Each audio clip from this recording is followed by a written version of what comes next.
Buenas noches, que Dios te bendiga. Una alegría volvernos a juntar para poder compartir este video, aprender un poquito más de la palabra de Dios. En esta oportunidad vamos a estudiar ya los últimos capítulos de Segunda Reyes.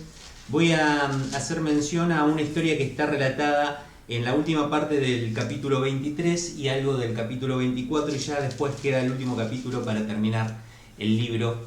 Pero lo que quiero contar en esta oportunidad y reflexionar al respecto, por supuesto, es de un tema que está reflejado aquí en la Biblia, y si bien las lecturas son muy largas y la historia hay que hilarla leyendo los dos capítulos, por supuesto, el tema que quiero tratar hoy es colmar a Dios, cuando colmamos la paciencia de Dios.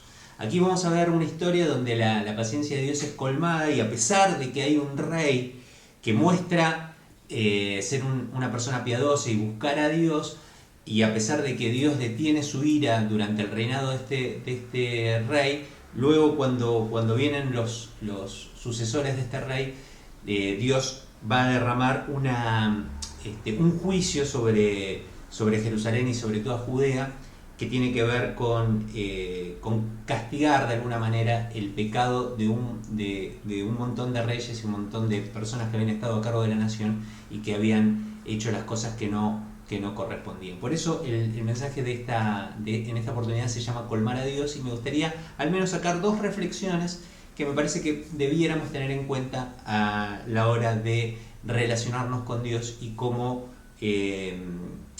funciona nuestra relación con Dios respecto de cuando estamos empecinados en hacer lo que no corresponde, y esto finalmente colma la paciencia de Dios. Así que te quiero invitar a que leamos la historia, o en realidad primero, antes de leerlo, que voy a hacer como tomando pequeñas partes, distintas partes de estos dos capítulos, quiero contarte un poco la historia. Hay un rey piadoso que se llama Josías, que es un rey que hace lo que corresponde delante de los ojos de Dios, pero muere, y durante todo su reinado Dios lo bendice, y no hay un juicio sobre la nación. Pero después vienen sus hijos y vienen los reyes que le suceden. Hay tres reyes: Joacás, Joacim y Joaquín, ¿no?, que sistemáticamente se apartan de Dios, y Dios decide derramar todo su juicio por el pecado de estos reyes, pero por todos los pecados de los reyes anteriores a Josías. Así que en cómo termina esta historia, que finalmente termina en el gran evento de la deportación de Jerusalén. Jerusalén es invadida por Babilonia. Hay un rey que se llama Nabucodonosor, un rey famoso de la historia, que ataca Jerusalén y finalmente se lleva deportado a todas las personas, de forma tal que lo único que deja es personas indigentes. Se lleva a los artesanos, se lleva a los herreros, se lleva a los soldados, se lleva las personas capacitadas. Es decir, que lo único que deja es personas indigentes en la nación, y finalmente sucede esta deportación. Son deportados, son llevados cautivos a Babilonia todas las personas de Jerusalén. Los pasajes que quiero hacer mención en esta oportunidad son capítulo 23, versículos 26 y 27. Nos va a dar un poco del contexto de lo que te estoy contando. Dice: a pesar de eso, está hablando de Josías, que había sido un rey conforme a lo que Dios decía. Dice: a pesar de eso, el Señor no apagó el gran fuego de su ira, que ardía contra Judá por todas las afrentas que Manasés lo había provocado. Por lo tanto, el Señor declaró: voy a apartar de mi presencia a Judá, como lo hice con Israel. Repudiaré a Jerusalén, la ciudad que escogí, y a este templo del cual dije: ese será el lugar donde yo habite. Es decir, que en la medida que desaparece, muere Josías, viene el juicio de Dios. Y finalmente, en el capítulo 24 quiero hacer mención a dos versículos más, el 13 y el 14. Dice: tal como el Señor lo había anunciado, Nabucodonosor se llevó los tesoros del templo del Señor y del palacio real, partiendo en pedazos todos los utensilios de oro que Salomón, rey de Israel, había hecho para el templo. Además, deportó a todo Jerusalén, a los generales y a los mejores soldados, a los artesanos y a los herreros. Un total de 10.000 personas. No quedó en el país más que la gente pobre. Y hasta acá la palabra de Dios, y decimos amén a la palabra de Dios. Y en esta situación, que creo haberte podido contar o haberte contextualizado, a A mí me gustaría al menos sacar dos reflexiones que me parece que pueden ser interesantes para tener en cuenta cada uno de nosotros en esta oportunidad. La primera es que la paciencia de Dios tiene un límite. Dios es misericordioso, Dios es amor claramente, pero Dios también tiene una paciencia que tiene un límite. Y insistir en el pecado provoca la ira de Dios, ¿sí?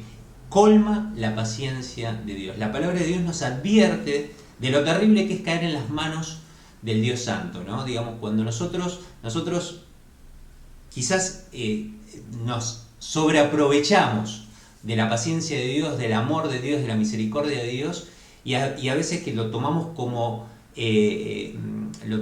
livianamente, pero no hay que tomar livianamente a Dios, porque la paciencia de Dios, si bien Dios es un Dios paciente y misericordioso, la paciencia de Dios tiene un límite. Y la segunda gran conclusión que a mí me parece que podemos rescatar de esta historia y de este contexto es que colmar a Dios implica necesariamente un juicio. Cuando Dios se colma, cuando la paciencia de Dios estalla, finalmente el juicio es inevitable, ¿no? Y es lo que le sucede a la ciudad de Jerusalén, a Judá y a Israel, y es lo que vemos repetidamente en toda esta historia de los reyes que hemos estado analizando. Cuando colmamos la paciencia de Dios, inevitablemente viene un juicio. Así que dos reflexiones para tener en cuenta: primero, que la paciencia de Dios tiene un límite, y segundo, que colmar esa paciencia inevitablemente nos lleva a un juicio de Dios. Finalmente, yo quiero recordar algo que me parece que es importante en todo esto, y cómo juega Jesucristo en medio, a nuestra fe en el Señor Jesucristo y Jesucristo mismo, en medio de esta situación con este Dios que es misericordioso, insisto, misericordioso y paciente, pero que se colma su paciencia y el juicio decididamente recae sobre quien le colmamos la paciencia, ¿no? La palabra de Dios nos enseña que el Señor Jesucristo es nuestra propiciación. La palabra de Dios habla de este concepto propiciación, y quizás para muchos de nosotros sea una palabra que no sepamos muy bien qué significa. La palabra propiciación significa aquello que detiene la ira de Dios, ¿sí? Una suerte de protección o refugio contra la ira de Dios. La palabra de Dios enseña que usted y yo somos pecadores, y eso ha provocado la ira de Dios. Sin embargo, también la palabra de Dios nos dice que nuestra fe en Jesucristo, el Señor Jesucristo, es nuestra propiciación. Es decir, que su sacrificio es quien detiene la ira de Dios sobre cada uno de nosotros. Así que lo interesante de todo esto, después de ver a un Dios justo, misericordioso y paciente, que se puede llegar a colmar su paciencia, es que a través de la fe en el Señor Jesucristo es que nosotros podemos estar librados del juicio de Dios. Así que la invitación, como siempre, es a depositar nuestra fe en el Señor Jesucristo y a abandonar el pecado. Ojalá que estos conceptos te ayuden a seguir buscando a Dios cada día con más intensidad en tu vida. Que Dios te bendiga y que tengas una muy linda noche.